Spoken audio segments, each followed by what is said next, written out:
So what's up, guys? Sorry for not posting in a week or anything like that, but I've been pretty busy, and then I had family came over one night, and then I couldn't narrate. But anyway, I got a fourth gen Eddie match against my friend Michael, or Lucario got a boner, or WeedleTwineedle, or Estaflex. But I really like battling this guy because he's really good at NU, and I like to consider myself pretty good at NU as well. So I'm gonna lead off with my Yanma, and he's gonna lead off with his Glalie, and we're both actually gonna switch here.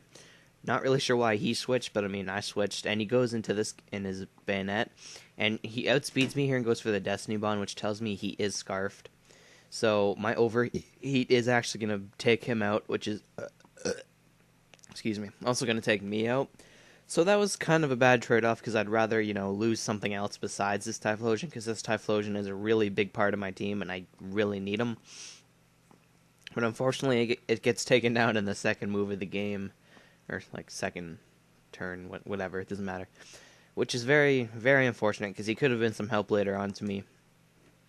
But I believe I bring in my Wailord here because he is scarfed, and he brings back in his Glalie here. So I just go for Water Spout, I believe, because it is my most powerful move, and I just felt like going for it. And I knew he'd probably be able to live one of these, and he'd probably want to set up his layer of spikes. So he does end up living, and he does set up spikes, which isn't really that big of a deal for my team. It's not really anything. There's not too much that's spike weak, but he does switch into a specially defensive wall Articuno, which is a good move on his part because he can use that as a death fodder later. So my water spout doesn't really do a whole lot to this Articuno, which tells me he is specially defensive because I have seen a couple specs Articunos lately, so I know he's probably gonna go for Ice Beam or something like that. So I go into my Earwax, but he just goes for Roar, which I didn't think he would have. But I get roared right back out into my Wailord, which really kind of sucked. I mean, I would have liked a different Pokemon to come out besides Wailord. But I mean, I think I just go for Water Spout because it's still my most powerful move, even though I did take Spikes damage. So that Water Spout's going to do roughly around the same. And he just goes for Roost, so I know he can Roost stall me out of PP for that. But for whatever reason, I do stay in. I don't really know, because I didn't want him to go for Ice Beam and, take that Ice Beam on something else, so I just keep staying in. I mean, I might as well. I do have every time I stay in, I have a better chance of getting a crit, so I might as well, and I might as well do it as well. I'm at pretty healthy HP. So he goes for Toxic right now. And that kind of matters because health does matter on this Wailord, but I mean, his Ice Beam does quite a bit of damage though. So I'm just going to switch out now and go into Ampharos, thinking he's probably not going to Toxic. And this is actually my choice specs Ampharos, and I knew he'd Roost this turn. I'm pretty sure that's why I switched out. So I'm in my Ampharos, and he knows he has to get out of here, but I just go for the safe play because I am Specs, and I don't really want to be messing around and go for any other move. But he does have a Sandslash, which I kind of thought he wouldn't have because he had the Glalie lead, but he does. And I predict the Earthquake, and I go into my Yanma. Now I'm going to predict the Stealth Rock / Stone Edge and go into my what's this guy here? Gastrodon, and I do get it right. He does go for Stealth Rocks / Stone Edge, but he went for Stealth Rocks actually, so my Yanma will not be able to come in safely later on. So he's just going to switch out, obviously fearing the Surf, and goes into this guy. But I believe I just go for Toxic, maybe predicting Articuno to come in as a special wall. But doesn't really matter because I think I still outspeed him, and I think I just go for Protect here, thinking he might go for Explosion, trying to kill me. And I believe he does go for Explosion. So Protect is always really good to have on this Gastrodon. It saved me quite a few times there because nothing on my team really would have appreciated that explosion, and he can obviously outspeed the Gastrodon, so having Protect is pretty lucky. But he does have a Manectric, and knowing that I just had Protect, I'm probably not going to have the Ground type move, but he tries to predict me, thinking I'm going to go for the Ground type move. But I go for Protect, thinking he might have HP Grass, because I'm not sure if he does have HP Grass. But I go for Toxic, and I fucking miss. Come on. That is really unlucky for me. And he roars me out into, my Yanma. How unlucky can I be in, the past 3 turns? So I just go for Air Slash, knowing that I am faster, and I am Specs, so that Air Slash does a reasonable chunk, and I do get the flinch, which is pretty funny.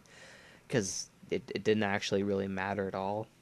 I mean, he can just kill me off next turn with another one, because then my next Pokemon that comes in can just KO with one return anyway. So he goes for the Ice Beam, and that's going to kill off my Yama, but I stayed in because obviously Stealth Rocks are up, and I can't take another Stealth Rock hit.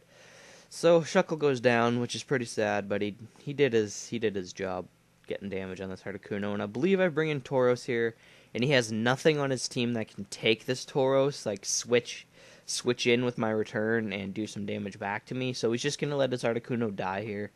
Maybe he thought he could live a return, but that is sadly not the case because Articunos have pretty pitiful defense, and that return is going to be able to KO him, so that's pretty damn awesome for me.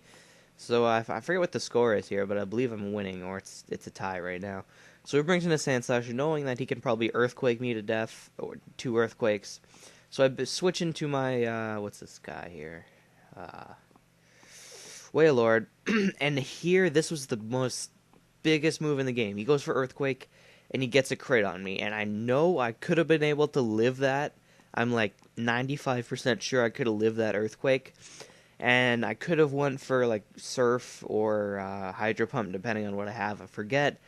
And could have killed him off, no problem. And I wouldn't have had to sacrifice other Pokemon. Like, they could have been at healthier HP. But unfortunately, that is not the case. So Wailord goes down, and it kind of seals my fate, because I know I can outspeed this Manectric, because I am Timid Scarf, not Modest. So I know I could have outsped this Manectric, I do believe. And I just go for Surf, and that does a lot to this Manectric. And I was thinking, because he switched out earlier, he doesn't have HP Grass, so I just go for Protect, scouting out to see if he does have it. And he predicts my Protect and goes for Substitute, which is awesome. For him, not for me, really. But he does get his Bataya Berry, and I'm like, ah, God, that is not good. So he just goes for Hidden Power Grass, which I was fearing, and he does have it, so my Gastrodon is going to go down. And you see, if I wouldn't have had to deal with this if I didn't get a crit on my Wailord earlier, because I could have outsped this Manectric and surfed it, and even if it got down to its Bataya Berry, I still could have outsped it and everything like that, so didn't really matter. Well, I mean, it did matter big time, because now I have to sacrifice Ampharos in order to take this Manectric down. And he goes for Flamethrower, because that's his, obviously next best move against this Ampharos, and I knew I could live one Flamethrower and break his sub, and then he'd kill me, and then I have to bring in another Pokemon to kill him off. Because I'm pretty sure my Tauros does outspeed him, but I'm not quite sure. I just locked myself into Thunderbolt because I knew that would break the sub, and it'd kill him off anyway. And he's just going to go for Thunderbolt of his own to KO me, so this is looking pretty bad right now. He's, Manectric is really fast, and it's got monster special attack right now, so I go into my Tauros, and I think I do outspeed him, if I'm correct. I'm not quite sure if I do, but stupid after-turn effects and Intimidate and stuff. Yeah, I do outspeed him, but watch this. I get the static. Oh my god, that was just salt in the wound right there. At this point, I know I kind of lost. I mean, I did kind of have a chance to win, because I know I could have outsped this Charizard unless it was Scarfed, which I know it's Specs. So one return would have been able to kill the Charizard, and his last Pokemon is Sandslash. If I got a crit, maybe, but the Sandslash would have been dead, so I would have won. But that crit on Wailord kind of mattered. I mean, it was still a great game. I had lots of fun, Michael. So I hope to battle you again soon. Give the video a like rating, give it a dislike rating, and see you guys next time.